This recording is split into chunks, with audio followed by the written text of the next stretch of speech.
Today's episode of the Mind Sculptors podcast is sponsored by TCG Player, your source for all your trading card game needs.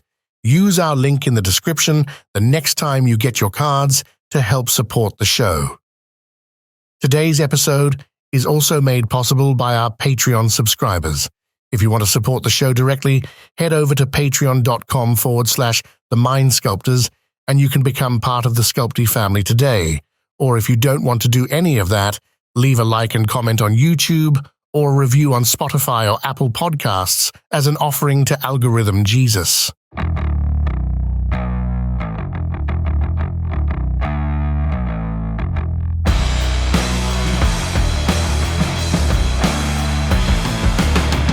Here, let me try like a hot intro. Ready?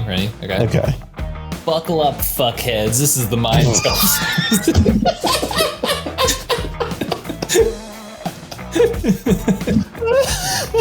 Ready to have your brain blown? Well, we got 10 decks for you today, individually, that may or may not have overlap. Numbers anywhere from 10 to 20 unique decks. And if you're clicking on this video to expect your deck to show up, you can snuff my farts. Woo! That's what I got. Was that better? What's that Bart Simpson opening? Yeah, I think that literally is exactly it. Yeah. Welcome to the Fart Snuffers. Welcome to the Fartcast. I'm your host, Big Sean. We can maybe keep this in or keep this out. Have I ever told you about Fart Climber? About what? Fart Climber. No. Is this like cliffhanger or some shit? Like what the fuck? This bit I used to do when I would go rock climbing, where I would pretend to have this alternate persona called Fart Climber, who has like an Instagram where the entire thing was he would just like crush an easy climb, get up to the top, and then just rip back. Go. Just. And he would just land back down. He goes, "That was a good climb, boys. We did a good rip and gnarly fart up there. Make sure to hit like and subscribe. Catch you next time." Like. That is a piece of Ian lore that I did not know, but I'm really glad that you chose to share that with me today. Yeah, no, and it's up to you to decide whether to lock that behind a Patreon wall. Oh yeah. I think that I don't want to hide that under a bushel. If I'm being honest, don't worry. For the people who go, episode start is actually here. Every time I see one of those comments, I just kind of want to be like, do you know how podcasts work? Have you ever listened to a podcast before? Yeah. This isn't, I want to clarify something for folks out there. This is not a video. This is a podcast. They're different things. This is not a video essay. This is not a edited little, cute little Eddie Burback, going to the Rainforest Cafe video. This is a podcast, okay? This is radio. What'd you say? I said I knew that one. I'm so proud of myself. Something that I will always find shocking is how much less online, specifically with like YouTube stuff, you are. Oh no, I'm just chronically less online, period. Yeah. No, yeah. I have to be online to make Discord calls and things like that for work specifically, but like I am like the least online content creator in the world. Like it is actually insane. And then you have me Discords. Just none of it. I will do enough to provide people with information and feel like I am a helpful coach. Like that is, and occasionally a good friend. Like I'm doing my best, Oh man. Well, let's make some of that content for those terminally online folks who don't know what podcasts are. So let's go ahead and start off here. We are going to get into our power rankings, and starting off, we always do an honorable mention. And what's your honorable mention for the month of April? I'm really upset at myself. Last month, so much shit happened, and I really wanted to call my shot last month, but I didn't because I didn't want to waste more time in the episode because it was a good party episode that took a decent amount of time. But my literal called shot that I had prepared to say on the episode was, next month you're going to see Stella on this top 10, right? It was 100% what I was planning on saying, and then I just didn't say it on the episode. And so he's here on my honorable mention. And it's only an honorable mention because it's new, right? Because we do this a lot with commanders that just come out, right? But like Stella Artois got a 50-50 conversion rate, right? Like 500%. It top forward a 120 person tournament, right? Like it's showing up in real numbers. People are doing really well with it. Stella Artois, I'm very aware, is not the actual name of the commander. I'm just being punchy. Stella Lee. Yes, it's a joke. But to be fair, Stella is powerful. It is explosive. I wonder, his, like, as time goes on, how much of a glass cannon it's going to end up looking like, right? Like, just because I think it depends on how you build it. I think that you're in good colors where you're able to play enough defense. This is also my honorable mention as well. And I think that, like, I saw Freedom Waffle had a build of it that I played against on MTGO that I thought was interesting. That was, a little bit more like, it was less of a turbo Stella deck and a little bit more like find your window deck, which I think is like probably the way to play it in my opinion. But I was impressed with it. I thought it looked pretty good. Yeah, I think it's been doing well. I mean, once again, the fact that it top forward to 120 person tournament with people who I know was like working on the original brews of it, right? It's like pretty impressive result. So, I mean, the commander, I think, is here to stay. I think it's going to be one of those, those two color options you just can't get away from. And, once again, I think it's really good for the format. For those who haven't seen my video on it on my channel, it's basically like, very easy to make some budget upgrades to this pre-con commander and then make some more budget upgrades. And then suddenly you have a CEDH deck and like, you don't get to the final piece time twister version, right? But like if you're playing in a no proxy environment, you don't need the twister. You can figure out other ways to have backup lines, right? You can play honestly, like that, even in non-proxy environments, like I really don't think the loss of twister is as like huge as some people make it out to be. It's literally just you have to play like another pinger basically, because twister is kind of like your backup win con because you use loop. You just have to play like a Ralzeric Planeswalker or something like that, which is like, oh no, darn. This thing that has synergy and also adds on other win lines, like, oh no, like darn. Yeah. No, I put Stella here, at a boasted 35% win rate this past month. Was able to hit that 10 entry threshold. Right away, and then 50% top 16 percentage, which is pretty good starting out. Granted, 5 out of 10 is not a huge sample size, but it is numbers to put into the database. So I think the fact that its first month it could be on the breakdown and it showed up is kind of indicative of its trajectory. We usually see a lot of these newer commanders that we are like, oh, this definitely has potential. Kind of takes some time to ramp up. I think Talion's a really good example of that. Where like Talion, we kind of knew immediately that was going to be a good commander, but it really took its time to ramp up and get like the sort of traction that Stella just kind of had right out the gate. And so I think that's really indicative of a deck that we will be talking about. I don't know if it's always going to be on a top 10, but I think we're going to be talking about it pretty frequently. And I think that's probably my thought on it. Moving on into this top 10, Ian, what do you got here at number 10? Number 10, we have a very, very hefty fall from grace from this commander. It was just Kinnan. I didn't want to drop it completely off the top 10, but woof, did it have a bad fucking month. It's been on a pretty rough streak, right? You have basically like Wounded taking it to the top 16 of Punt City as like a big result with it. But I mean, 73 tournament entries with what was the win percentage? 22%? 22%, yeah. Not great for something that was once considered one of the top decks of the format, like that. And depending on who you asked, like the best deck in the format, right? I mean, it was pretty much like one of the top dogs. Yeah.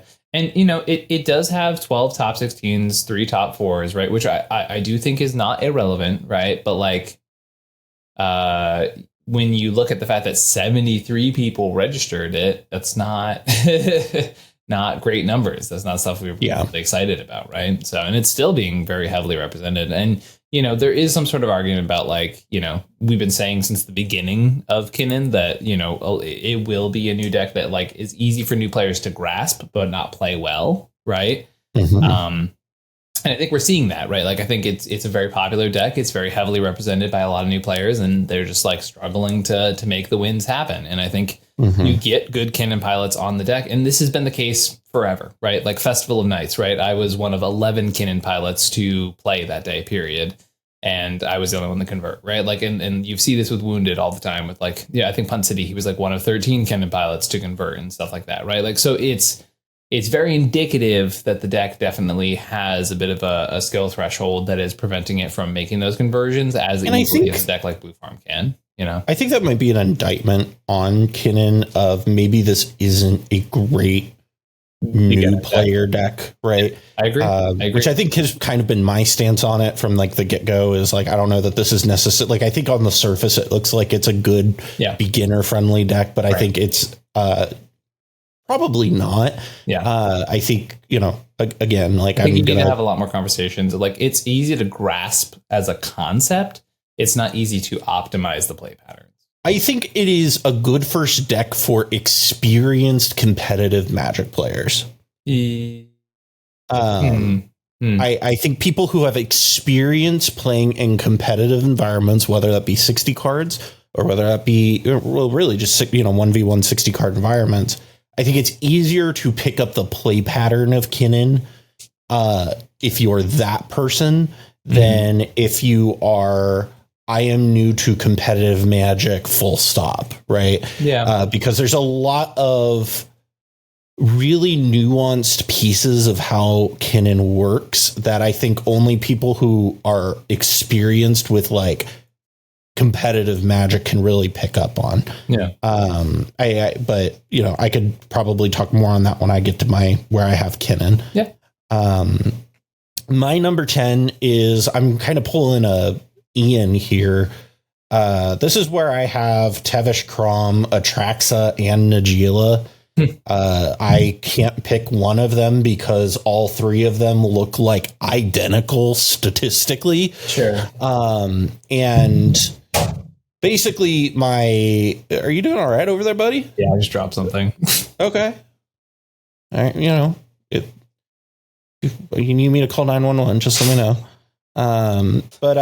So they all kind of look identical from a statistical standpoint, and I like them all about the same, if that makes sense. I think, like, I just, like, I think Tevcrom is actually, like, doing pretty considerably better than the others, right?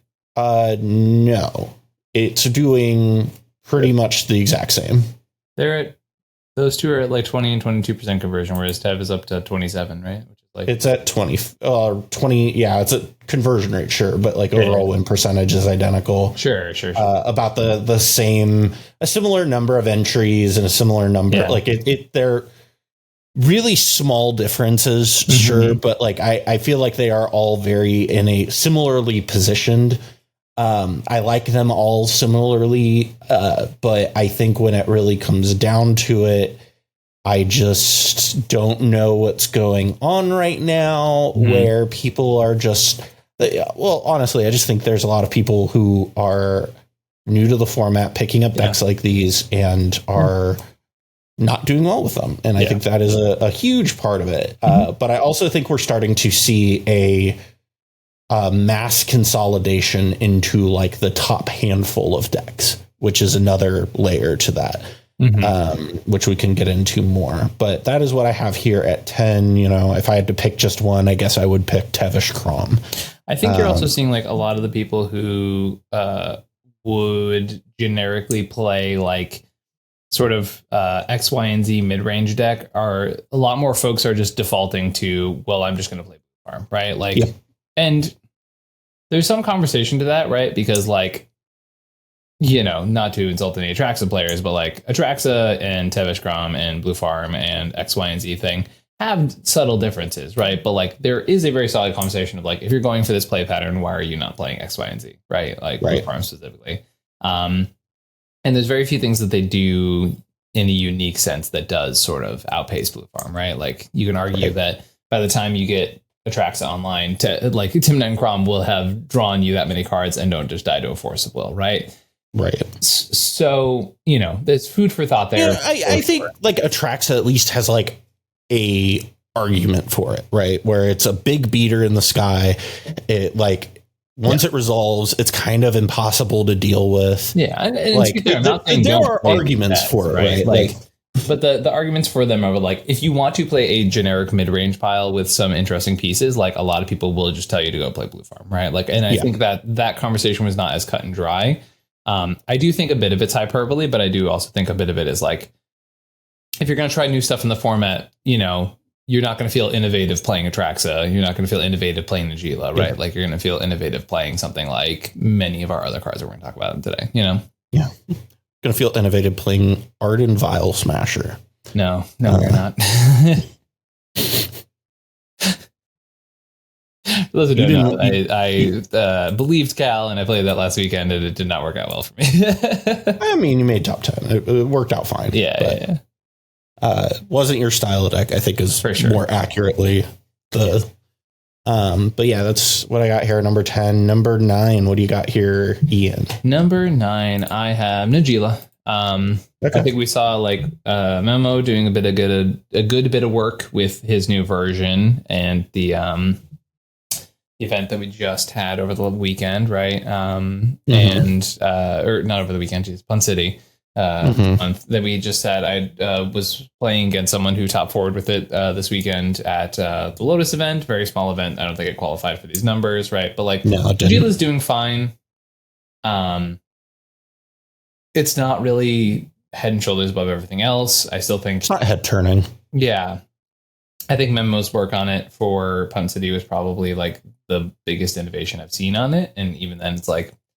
Kind of just looks like older Najeela lists that like we used to have back when the deck was like first printed, right? So like, the deck is just struggling in a mid-range meta because it just doesn't card quality the same way the other 5-color decks do, right? And the sneak in and get them with the Warriors plan just does not seem to be working as much as people like will say it does in a vacuum, right? Yeah.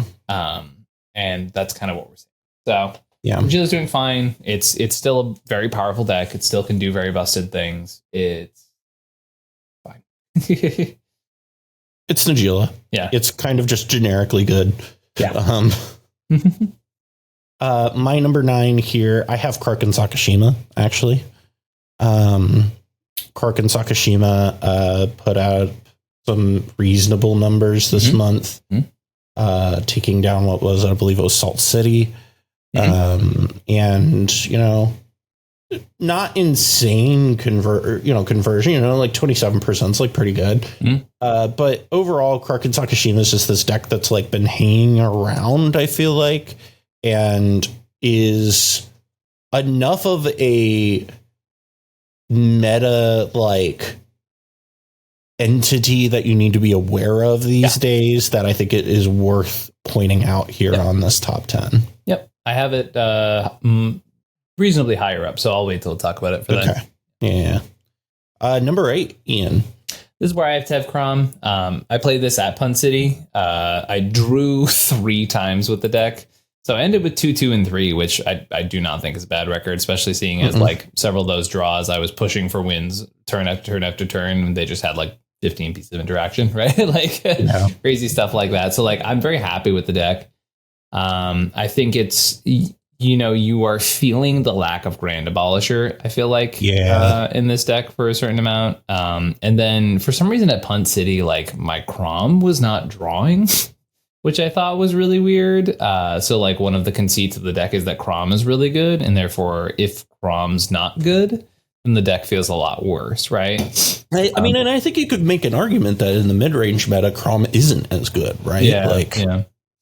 I think, when you have more of the mid-range hybrid meta, which is like people are fighting stuff all the time, that's great. But like the early game Croms are just not doing what they used to.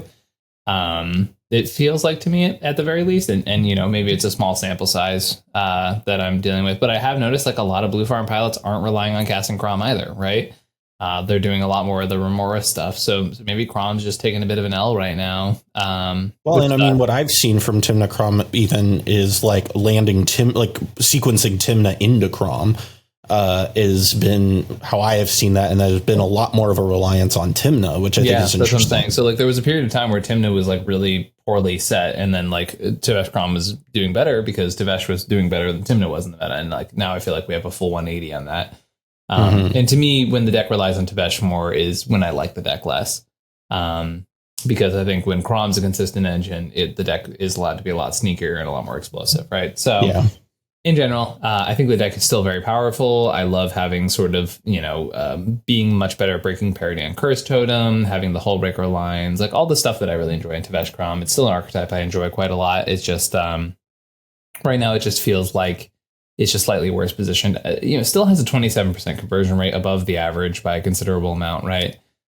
Which we'll take, right. It just, it feels a little bit off right now, which is disappointing because I really like the archetype. Yeah, I totally understand. I don't have a similar deck like that at all that I feel about. My number 8, this is where I have Kinnan. Which is a bit of a fall for me. Not a huge one, but it's dropping down 4 spots for me. Kinnan, like we were saying earlier, I think that people kind of are way more vigilant of it too, and are not letting Kinnan pilots get away with nearly as much, which I think is a not a huge part of it, but is a non-zero. I think that is a relevant factor that I think is worth being aware of. Yep. And I don't think it is just, new pilots. I think it is also, there's just an awareness of the deck that I think is very similar to what we saw with Winota for a while. Now, the difference I see with it is that Kinnan, as compared to Winota, is able to kind of maneuver through that a little bit more successfully because of its mana cost, and being able to just, you removed it. Okay, I guess I'll recast it. And, it's a lot easier to kind of push through that. But that being said, I do think that, when you have a lot more people in this grindier meta game, you see people who are not going for turbo hands or fast hands. And because of that, they're keeping hands that are going to have heuristic studies and are going to include Grafdigger's cages and curse totems and things that, Kinnan doesn't like to see. Right. That maybe they weren't mulliganing to previously. And I think that's kind of an element of it. You bring up a really interesting point. Like a big part of my thought process lately with Kinnan is like maybe the turbo Kinnan stuff is actually better in the current metagame. Like the early Tezzeret, the Machine Gods, even like the Freed from the Real shit, like that the 20 land Kinnan deck infamously plays, right? Like a lot of that stuff seems like maybe that's in a better position than it has been historically. Yeah, and I think my perspective on it is when you look at like the other decks that can grind in this format, right? When you look at like Sisay and you look at Tymna Crom, hell, if you look at Tivit, right? Those decks just grind better than Kinnan does. And I think that is, one of the things with that Kinnan is going to struggle with is because, you do have that mana advantage in the command zone. But if you get kneecapped on one of your resources, then it makes it very difficult to do the grind game plan. I think there's more nuance to this discussion than that. But that being said, I think you share an opinion with a lot of the people who are struggling to make those conversions, right? Like, and like, I'm saying this in the most genuine way. Like you are not someone who grinds Kinnan, right? Like you don't even play Kinnan, right? Yeah. So what I'm saying is like a lot of these people who are jumping in and over-representing this deck are also struggling with some of these more nuanced discussions about the play pattern of the deck, right? And while I think it does have answers, I think it's taking some of the tougher play lines and more experienced players on this deck specifically to be able to keep hanging with it. You know what I mean? Yeah.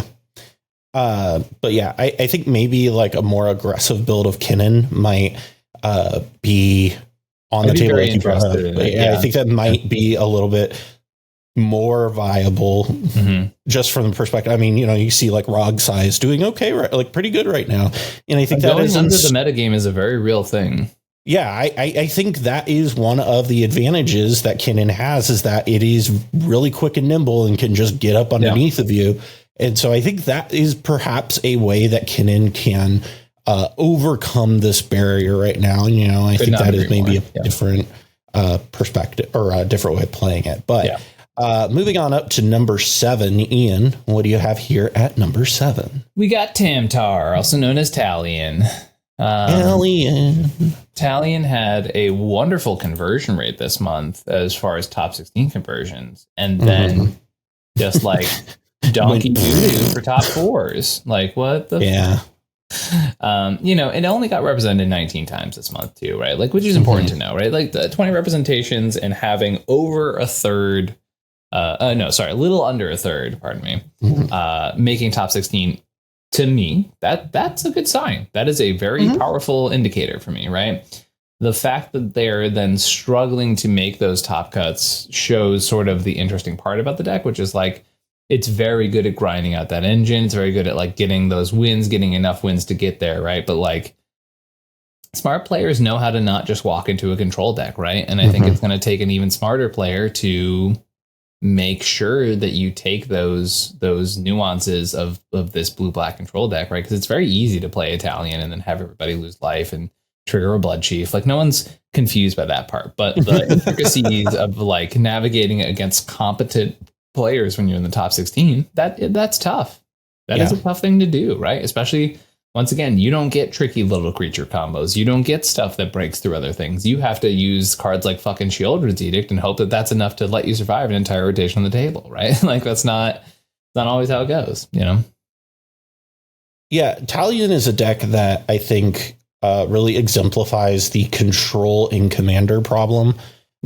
Which is that control in commander pilots very differently than control in 1v1 does. And I think I think there is a tendency with Talion pilots who are not well versed in that difference to just play control, where they just counter things as they see them, or they interact with things as they see them, where a good Talion pilot will sit on stuff and let things go. And I think I'll probably do a video, like just a solo, like 10-minute video about this at some point, but like a theory on control as a control player in the format is that one of the things you have to kind of have this internal dialogue on is, in 1v1, it's very easy to make the decision, I'm going to counter your value engine or remove your value engine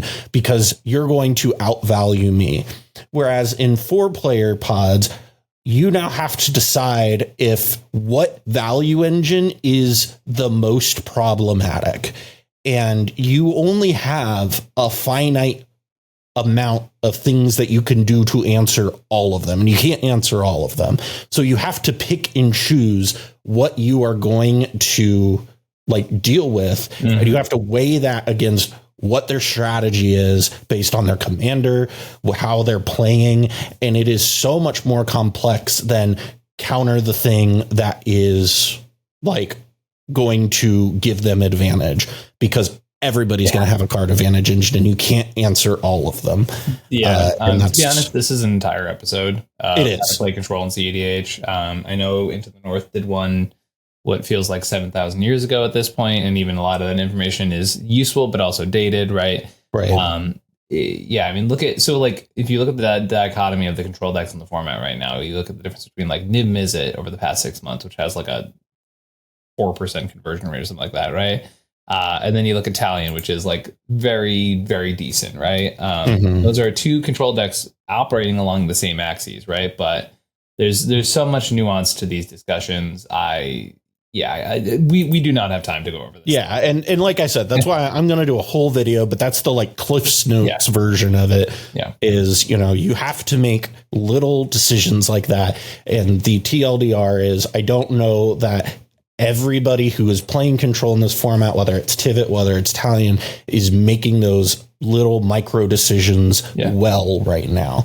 And I think that is kind of the issue that I see. And honestly, I'll throw it out there. Like, if you look at the conversion rates of these decks, it's like you're not setting yourself up for success. And I don't mean that in the way where I'm saying like, don't do this thing. I mean that in the way where it's like you have to realize that playing Control in a format that is directly antithetical to playing Control means that you've got to flex those muscles. You got to work backwards. You got to, like, people who pick up these decks for the first time and expect to just kind of play Control like they would in Modern are not going to be happy because you're basically like asking to do something that just does not exist, right? And once again, honestly, let's put this on the schedule. We needed to have an whole episode about Control, I think.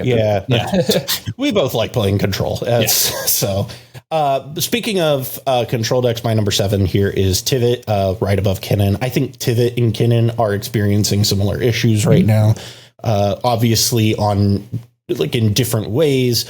But I think Tivit is, very much a symptom of, it's very popular. People like to play it. It's a popular commander. And I don't know that people necessarily know how to play it well. I see this issue when I play against it on MTGO. I see this issue when I play against it IRL. Is the gulf between knowing how to play this deck effectively and the number of people who are playing it is quite large. No, but honestly, like what you were saying there, like, I mean, Tivit has, I think this is the worst month it may have ever had in the history of me seeing this deck. Like, I think it's 11% top 16 rent. 11%. It has been in the 20s and 30s for almost a year now. And this has an 11% conversion rate, right? So, sucks to suck, but like maybe it's just not the time to play Tivit. Yeah, maybe Tivit needs. I don't know if it's not the time to play Tivit because I think Tivit in this metagame is like perfect, like fine. It's a reasonably positioned deck, but again, I think it's the same issue as Talion. I think it's just you have to know how to play this deck. Yeah, you can't just pick it up. And I know I keep saying this over and over and over about a lot of decks. Yeah. But like, it's because it's true. And because there's a huge influx of people coming into this format. And what's happening is you're seeing a select group of people who are doing well and have very loud voices, like to yell and yell and yell about how these decks are bad, blah, blah, blah. They're awful. They're not bad. They're not awful. They're just not beginner friendly. And that's fine. And neither are some of the decks at the top. But the reality is that when you get a lot of new people into a format, it's going to look like, honestly, I'm going to be straight up honest with you. Most of the decks in this metagame have pretty bad numbers. Yeah. Like, just straight up, most of them do. There's like 3 decks that have good numbers, and they're all at the top. Yep. Everything else is like pretty much okay to bad. Yeah. And that's not an indictment on those decks. It's a status of there are more people playing this game now than ever. Yeah. And the format is rapidly expanding, and you have a lot of people who are like, oh, this looks cool, I'm going to play this. And then they realize, oh, I can't play that well. Or they just continue to play the thing. And what I don't think a lot of people are ready for is the complexities of playing in multiplayer that are different than playing in 1v1. And I think that is a thing we are seeing in real time. Yeah. And that is just, it's going to skew these numbers. But, I have Tivit at 7. If anybody who tells me that I'm biased towards Kinnan or Tivit, sure. But it doesn't change the fact that Kinnan is having the same issue. Talion's having the same issue. Tivit's having the same issue. Nagila's having the same. Like, most of the metagame is having this issue, right? Like, I could just look at the numbers and understand that. So it doesn't change the fact that there is this issue. Yeah. Yep. But we talked about it before we even hit record today. Magda, after having the craziest month in its career, now has the polar opposite of the worst month of its career, where we had one person win an entire tournament with it. So they're actually the only isn't its worst month. Huh? It's had much worse months. It's had much worse months than this, TBH. You think? That's crazy. Okay.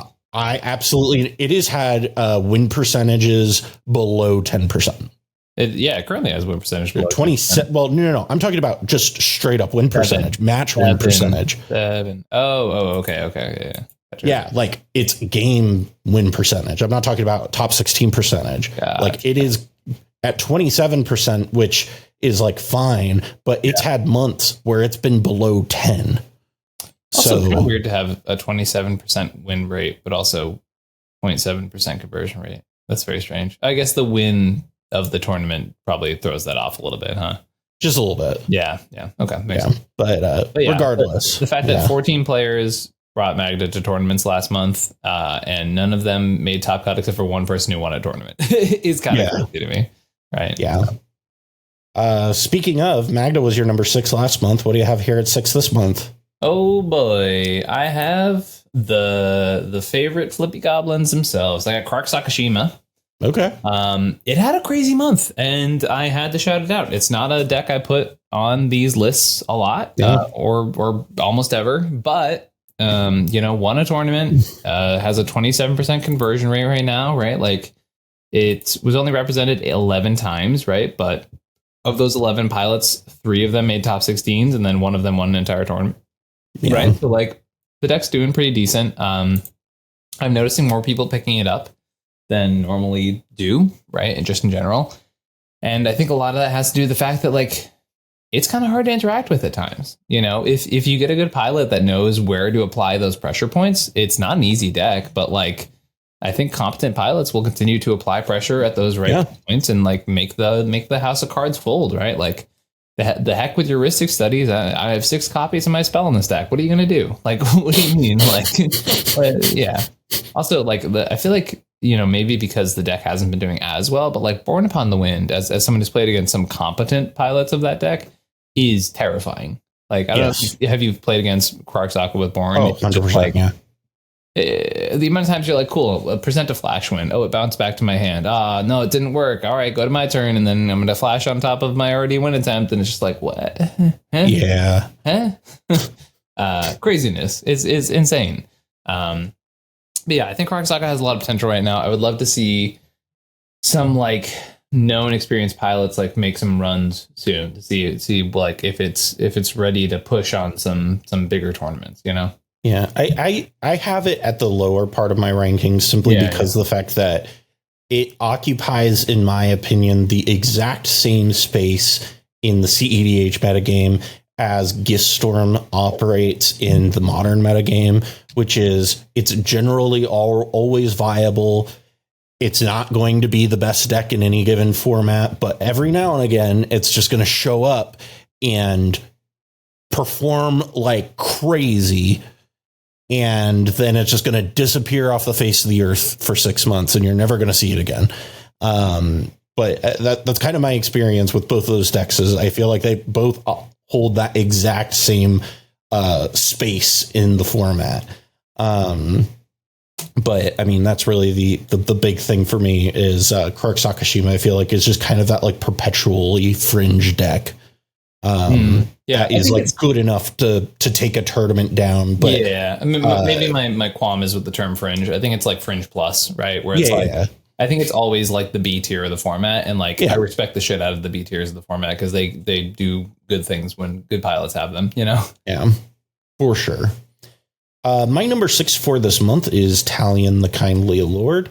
We talked a lot about the issues that Talion is having, but nonetheless, I still think it is performing better most of the time than the other decks that I have listed below it.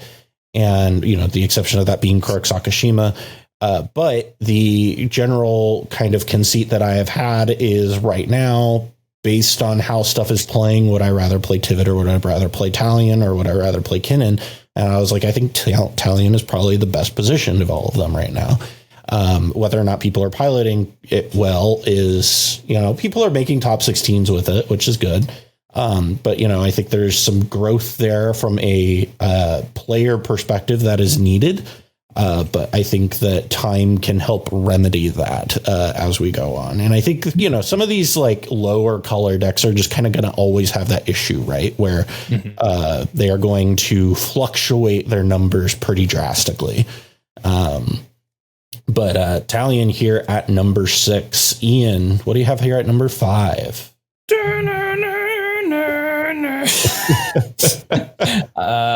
Yeah, I couldn't resist. I mean, Atali had a great month, so I'm putting it up there. I've had a lot of people come get coaching with me on this deck, and honestly, like people are showing up with this deck. I'm not even playing it this month.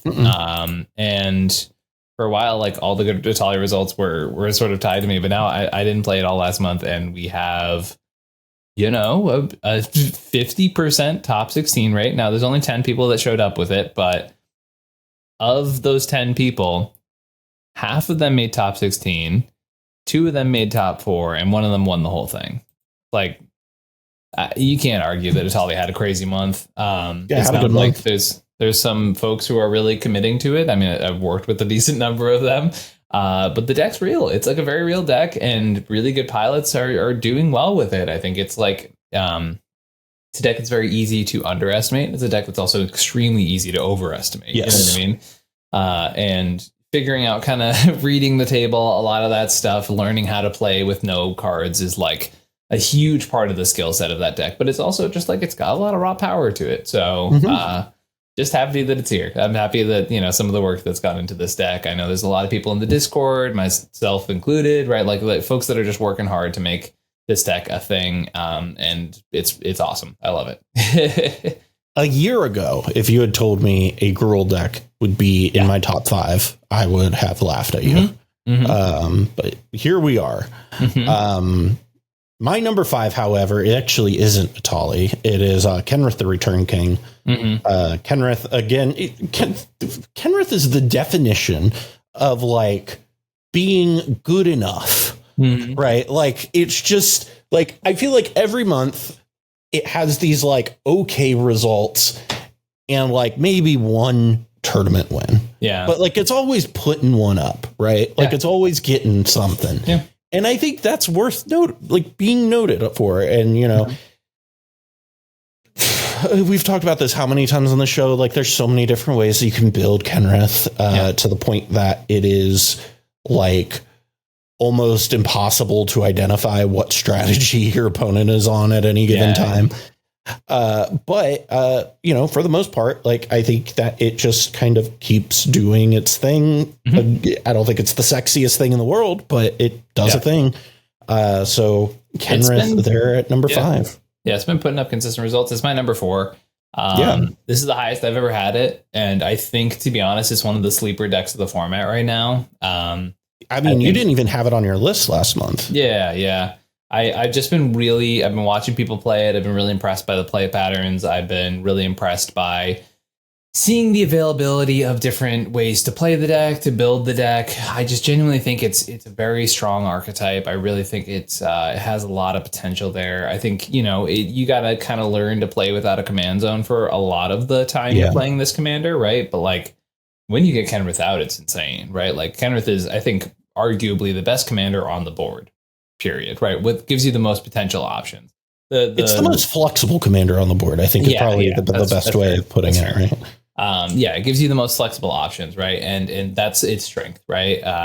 Sometimes you can just play it with like the Turbo Nas 5-color version, which I know one of my clients did. And that's actually, he's the Kenrith win for the month was nice. Espen on the Turbo Kenrith. So like you can build Turbo Kenrith, but I've seen mid-range Kenrith. I've seen all the grindy Kenriths. Like, I think it's just in the current meta game. Hermit Druid commander. I think it's just in the current metagame, it has a lot of ability to pivot between archetypes. I think there's a lot of competent pilots putting in a lot of good work with it. It's a deck you can't build like normal decks. You got to leave out staples to fit in weird staples, but like it's the deck just keeps doing its thing. It just keeps putting up results, and I think you just got to respect it. I think it's really good, and I'm probably going to play it sometime soon just to like mess around with it personally, because I think like there's a lot of potential there, and I think there's a lot of folks who are putting in good work to make Kenrith a very strong archetype. Yeah, it is one of the decks that I see frequently on MTGO. Is Kenrith that it seems to be a crowd favorite. That, and believe it or not, somebody mentioned this in our comments last week, but Elevir is also super popular on MTGO, which is easy to do under timeline. I think is the big thing with that one. Yeah, Elevir's I've actually been really impressed with that deck. I think it has the same issues as Winota, but I still think it's an interesting deck. You and I have our 4 and 5 swapped because my number 4 is Atali. I had it as my honorable mention last month. This month I have it here at number 4. And what it really comes down to is I think it is just so consistent. Yeah. That for arguably the most inconsistent deck in the format, that's the thing, right? It feels like it should not be this consistent. Yeah, but it is consistently good. I keep coming back to when I played it in Chicago. When I played your deck in Chicago, I had an unbelievable win rate on it. Yeah, and then I see people out in the wild with it when neither of us are playing it, or other experienced like Atali pilots are playing it, and they're posting up 36% win rates and taking down tournaments, and 50% of them are making top 16s. Like, okay, sure. Like yeah, no, I can't argue with that. Like, it does a thing. And if you would have, again, like I said a moment ago, if you would have told me a year ago that I would have a Gruul deck in my number 4 spot, I would have laughed at you. But the reality is this Dino, you know what, honestly, if a year ago you would have told me I'd have specifically Atali even in my top 4 or top 10, I would have laughed at you. But Atali, I think, is just so consistent that it is one of the best decks in the format right now. It's extraordinarily well positioned because of how good it is in this mid-range meta. It's shocking how good it is. But yeah, I'm Dino pilled, baby. Atali at number 4. Yeah. Getting into this number 3, I'm pretty sure our top 3 are identical. Maybe. Number 3 here. What do you have here at number 3? Okay, so one thing I think is really important, like going into this next part of the process here, is you're going to notice a common theme with our top 5, I think. In the sense that our top 5 are very similar, right? A couple of numbers maybe switched 1 or 2 spots, right? But our top 5 are all going to be decks that either outgrind the format very well or go under the format really well, right? Yes. So the last one we talked about, Atali, right? And Rograkh, they can go over and under the format pretty well, right? Specifically, Rograkh goes under it very well. Atali can go under, but mostly also can go over the top too, right? Yeah. So let's talk about this one that goes under the format, which is Rograkh, right? Yep. This deck has been killing it. You have people like Tad taking down Punt City. You have Zane, who's always consistently putting up numbers with this deck, right? There are very competent pilots who put in a lot of good work with this deck. If you can go under the mid-range metagame, if your opponent taps out on turn 2 to play a Smothering Tithe, guess what? That is the biggest. Literally hold my beer energy. Like, are you kidding me? Right? But people do it. And and the slower decks can't keep up with your explosivity.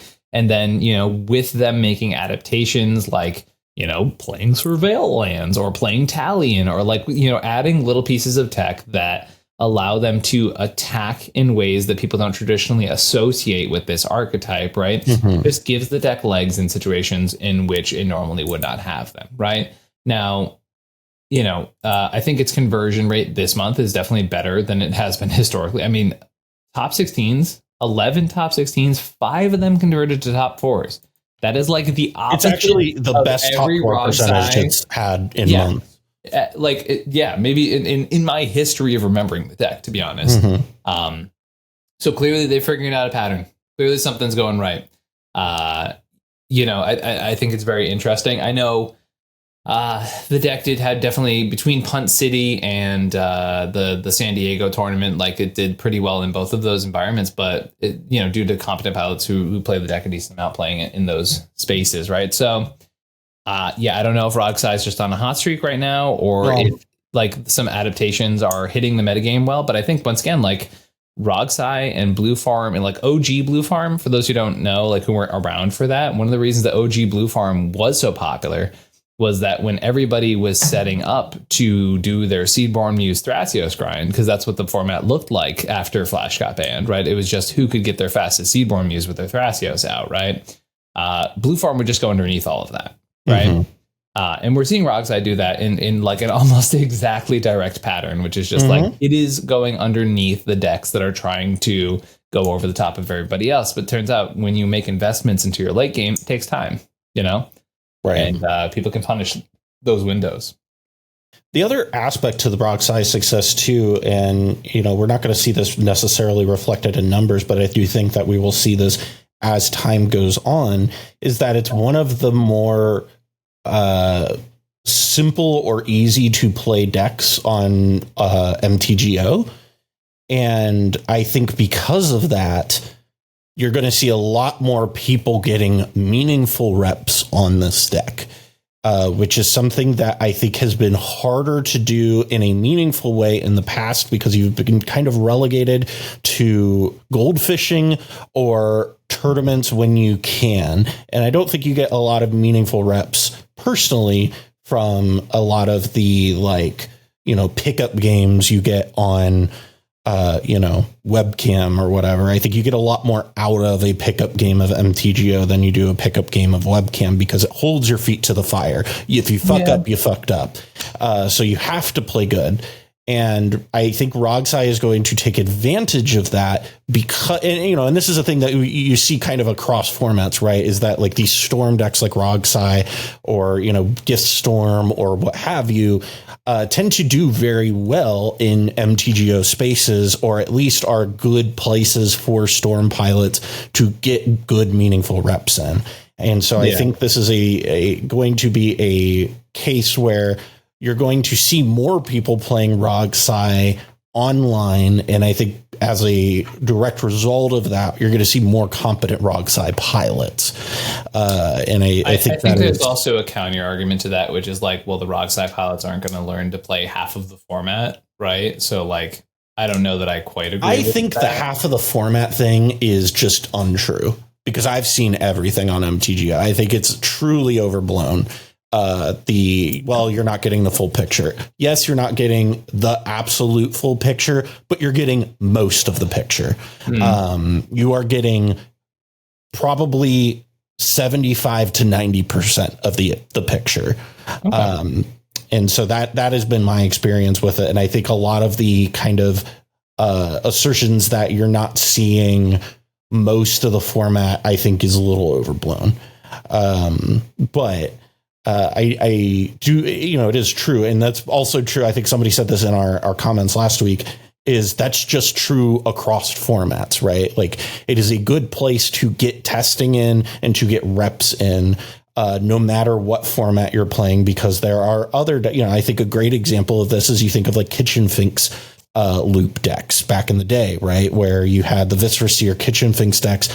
You couldn't play those on MTGO because Infinite Life doesn't do anything on that, right?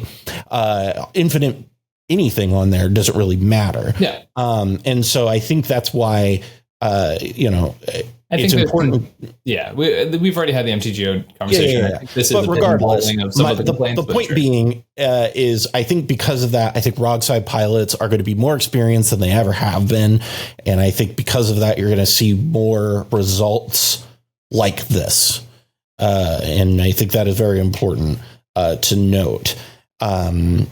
Also, I think Rogsai, like you said, has done a lot of good innovation and adapting to the format. Instead of trying to go through the metagame, they are trying to get under the metagame. And I think that is absolutely the way to go about this. The deck does not have a good grind engine it just cannot grind the same way that other decks are going to. And what they decided to do, and I think this is incredibly smart, is instead of trying to grind alongside those other decks, they just said, fuck it, we're just going to try and get underneath you. And that, I think, is paying off really well. Yeah. I think there's a little more to it than that per se, but I think, a big part of their innovation was adding more engines that can at least not grind per se, but like things like Talion that are going to stick and then allow for larger windows of opportunity, right? Yeah. Because people will see a Rograkh in the pod and go like, okay, well, lock and load, like they're not getting me on turn 2, right? But then you play Talion, they're like, oh, well, wait, but I held up Flusterstorm. And then they're like, okay, well, they're playing Talion. I guess I'm going to do something else. And then they tap out and then you win with Rograkh, right? Like, and that's, right. that's like the pattern potential there, right? So I think it's like, it's a little bit more of like the flexibility exists to go under, but also not just concede the game if things go a little longer too, because you don't have to force a window where there is not one, Well, and I still think even when the game goes longer and you get into the middle of the game, the deck is still kind of going underneath everybody because of the fact that it's fine in the fact that it's so lean. It is able to just like, it doesn't need to recover as hard, maybe as it had in the past. But regardless, Rogside doing really well. We both got it here at 3. Number 2, Ian. What do you have here at number 2? At Blue Farm. Interesting. And I think because we'll just talk about 2 and 1, right? Yeah. I have Blue Farm at 2 and Sisay at 1. Okay. Mine's the opposite. Okay. Right. So my sort of counterpoint to the standard argument, right, is like, yeah, you can argue there's a lot, maybe less competent people playing Blue Farm in the sense that it had 95 tournament entries compared to Sisay's only 44, right? So about half, right? But Sisay has 16 conversions to top 16 out of 44, then 5 conversions to top 4 and a win, right? Blue Farm has the 26 to 16, 10 to 4, 4 to win, right? So like obviously Blue Farm showing up, doing very good, winning 4 tournaments, very big for that deck, right? That being said, though, Sisay's numbers along the way up to wins, right? And even with wins are still close, right?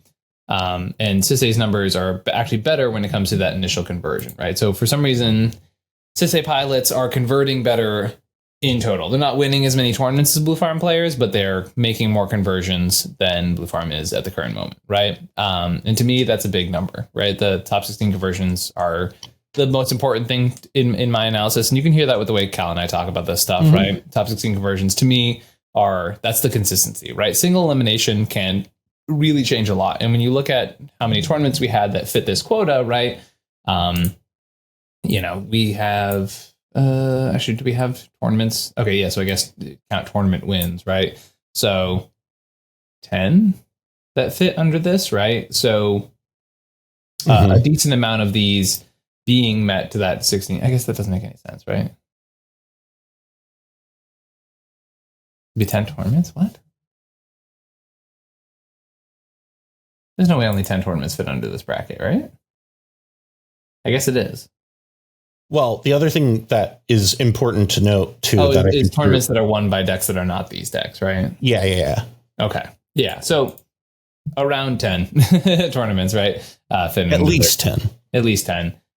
So when you look at these numbers, right, like the conversions over time and the consistency, therefore, is kind of the important thing for me, right? I think Sisay is attacking the format in a way of, if you look at Blue Farm, it attacks the format in the way that it is, quote, the highest card quality of everything, right? It is the best 2 commanders. It has the breach lines, the most efficient combos. It has Thoracle lines, all that stuff, right? Sisay gets access to the stuff that attacks the format in ways that it's not ready for, right? Being able to consistently have that pressure from the command zone, the ability to win without casting spells into Rhystic Study, all that stuff, right?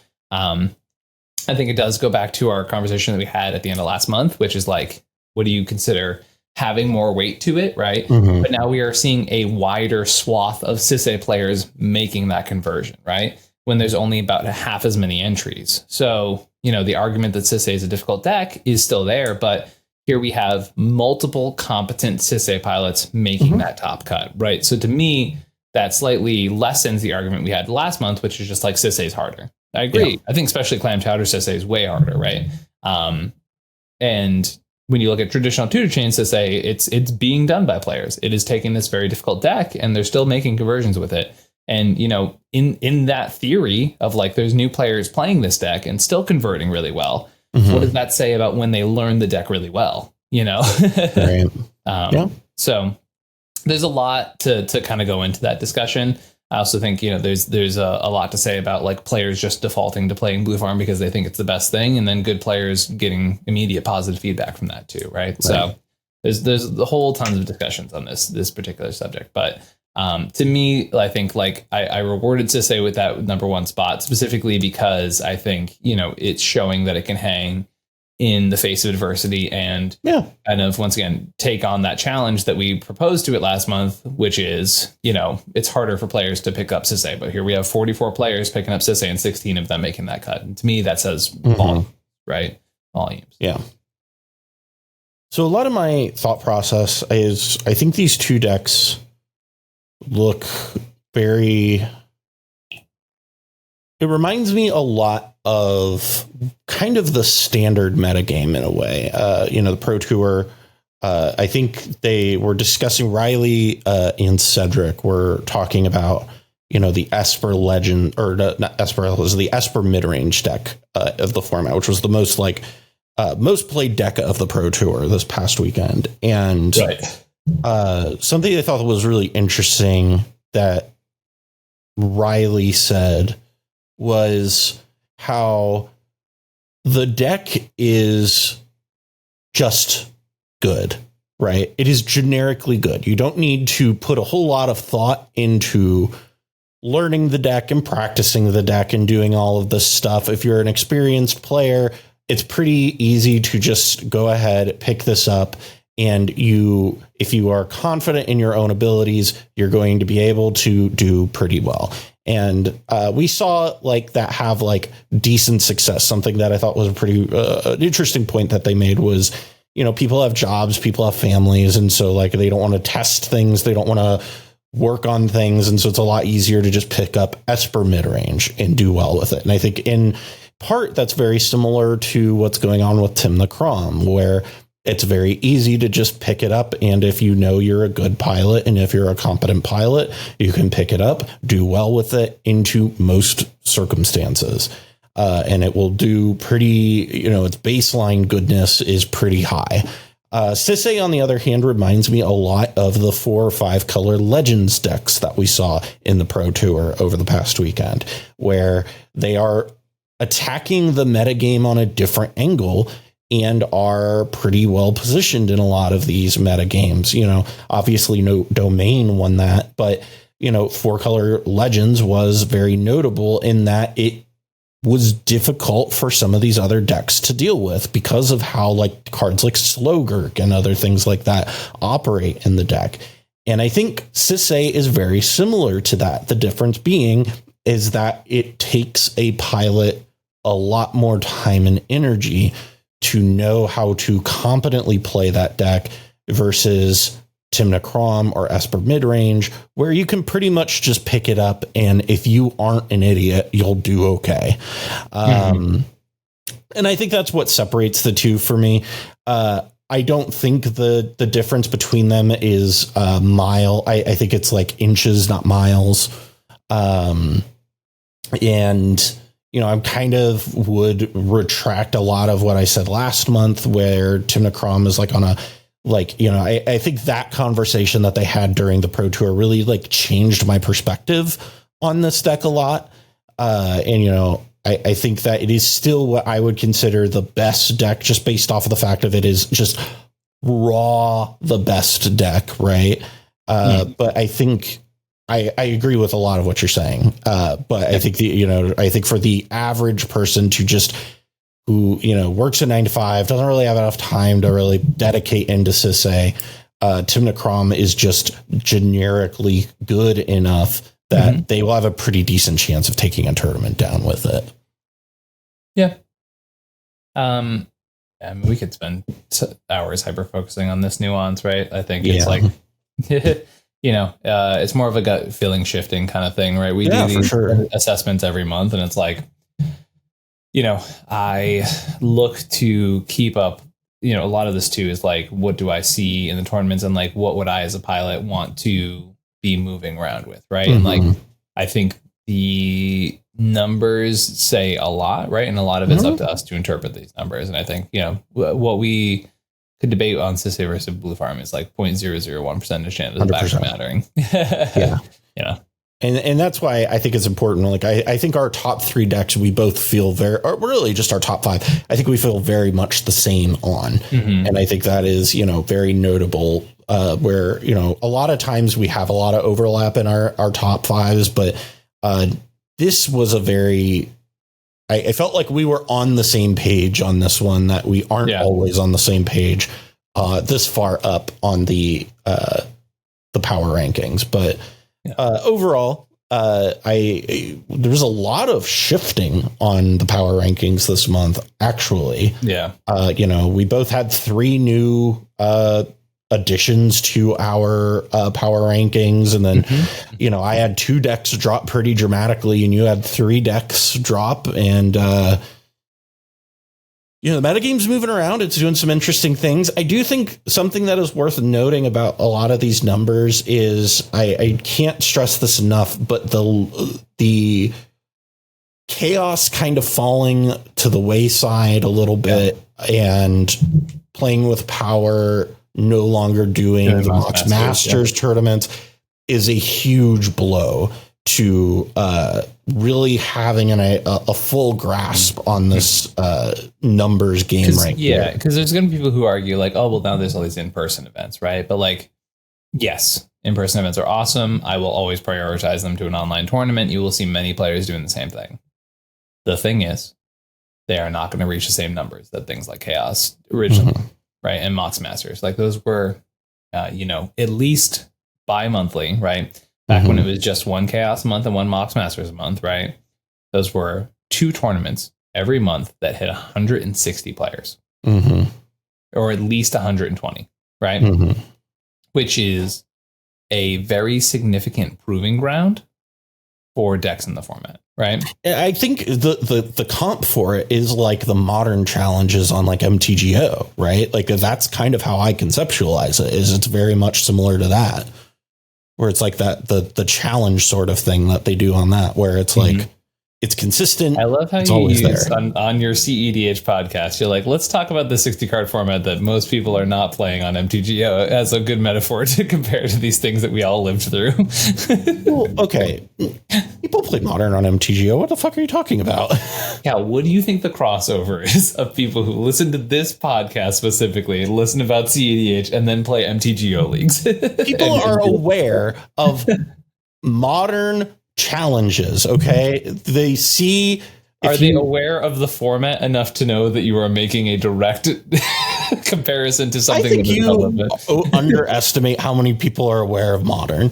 Sure.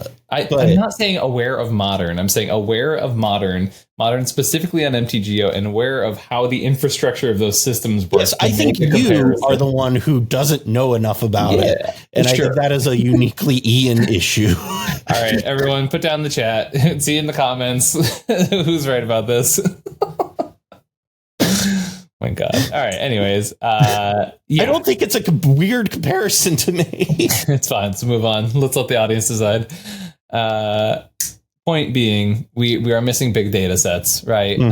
And there are new data sets that are there, but like also, we are getting things like, well, what is this 60-person Tennessee tournament showing for results compared to this, compared to a Punt City, compared to, the numbers just don't draw direct conclusions to one another, right? And then they're not as correlated, which is fine, right? We get to see what decks do well in multiple different environments, and that's clear. I think, in my opinion, I think it's very clear. Seeing like the top several decks are showing what's happening when they're put in a variety of environments, right? But that doesn't mean that that's going to be the right call for you in your tournament, or the right call for a deck that you need to pick up and learn over time, right? Right. So I think there's a lot of difference to the data now. As I said, I am disappointed by the lack of large tournaments that we used to, have. There's also an argument that, towards the end, those numbers were bullshit anyways, because the amount of people who 2-0 and then drew 3 times for a 160 person tournament doesn't tell me shit either. Right. It's so like that. And then there was also like a string of cheating incidents all in a row. And so like, I get it. I really do. I understand the apprehension to want to play in these online spaces. I have that same apprehension. However, because of that, we are seeing a hit to some of these numbers. And, you know, if not all tournaments are reporting their numbers to EDH Top 16, and we're only getting a sliver of the perspective. And I still think we're getting like a reasonable idea of what like metas in general look like. But I think that, you know, and I think that's what is important to pay attention to with these numbers is a lot of this is not a, you know, especially with the metagame report, is not a, this is what the best deck is. It's a, here's what the metagame looks like. And I think that's a really important thing to remember. You know, with us, this is, you know, just solely our, what do we think the 10 best decks at the moment are? And, you know, that's not at all an indictment on you or your deck. And yeah, that's what we got. You really think Modern Challenges is that much of a wild compare, like a that most people wouldn't know what that I'm talking about? Yes. Like know with enough confidence to know the exact format that you were describing and saying it is just like this thing. For them to have a clear image in their head, I guarantee you most people will not know that is a comparison thing. Yeah. I don't know that I agree with that. I think there are more people who are aware. CEDH players, even until recently, touched MTGO? Because if you say yes, then you listen. I didn't touch MTGO until very recently, but I was still, as a modern player, aware of Modern Challenges because I looked at MTG Goldfish to look for decks. So you see those decks all the time. Right. But once again, you are claiming to know the infrastructure of those events enough to make a comparison to the CEDH event, right? like, do you think most people know what format the Modern Challenge takes, why the results are relevant, like all that kind of stuff? You think most people would know? I mean, I'm just making a comparison between two similar events. I trust our audience, even if they don't know it, to be able to make the connection in their brain well enough. Maybe I'm overestimating the intelligence of our audience then. It's not intelligence. It is specific knowledge. It is a specific you don't need specific knowledge. I'm just asking you to make a small connection. That's like saying not knowing my random college sports reference is a lack of. This is not a random college sports reference. What are you talking about? It's a random part of Magic. If people are watching our power rankings in stats episode, they probably have a passing understanding of like MTG Goldfish's metagame breakdowns, or have looked at like MTG top 8 before. Like, sure, that's different, I think.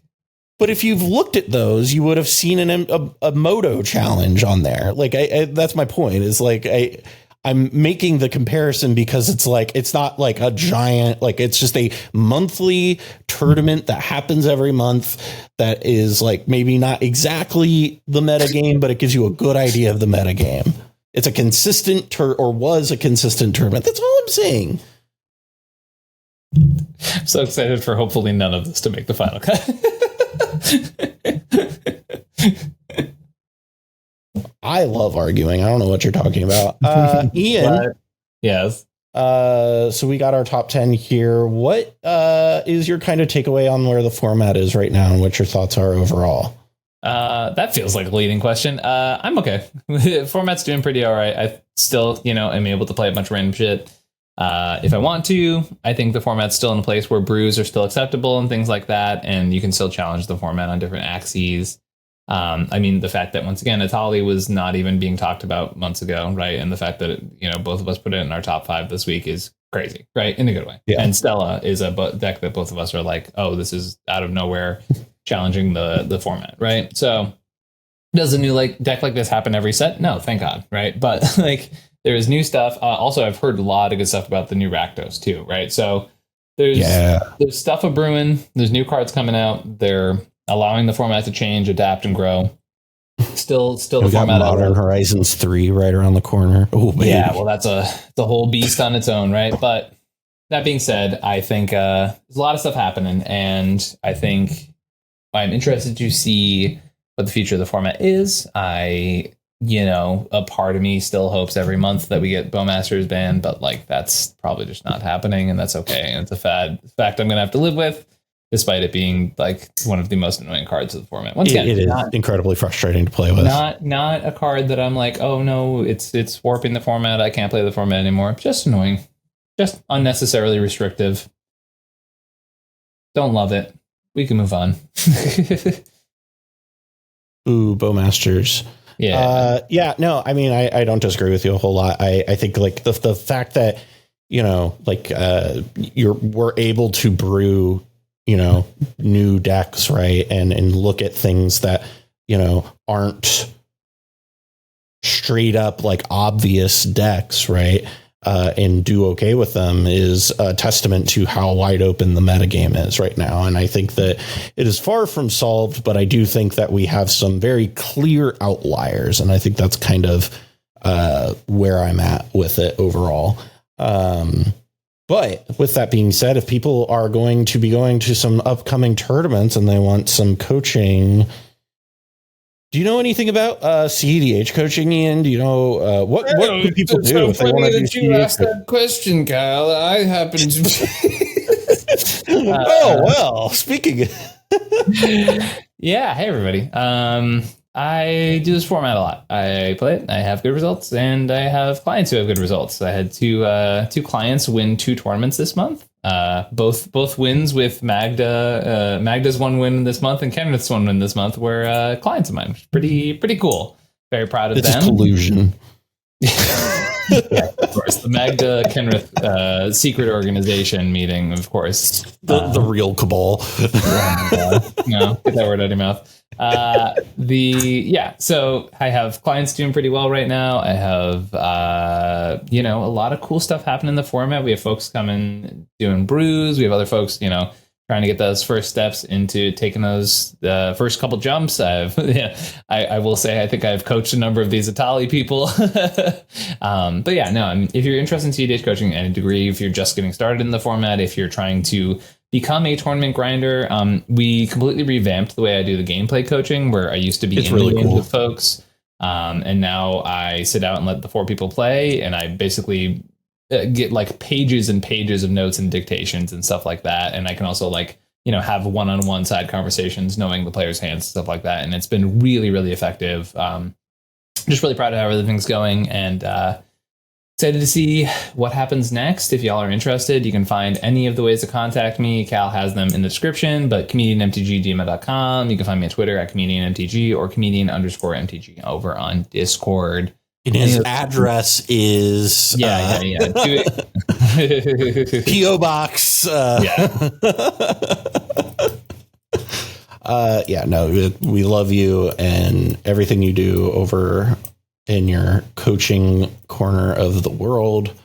And then you can, of course, support us both here on the Mind Sculptors. You can go to patreon.com/the Mind Sculptors. You can, or just hit the link in the description. If you want to help out the show and you don't want to spend money, just hit a like, leave a comment for, the algorithm, leave that offering for algorithm Jesus, all that good stuff. But with that being said, Ian, I think we can call it. I think that's a good episode. So without any further ado, this has been the Mind Sculptors. I'm Cal. I'm Ian. We'll see you next time.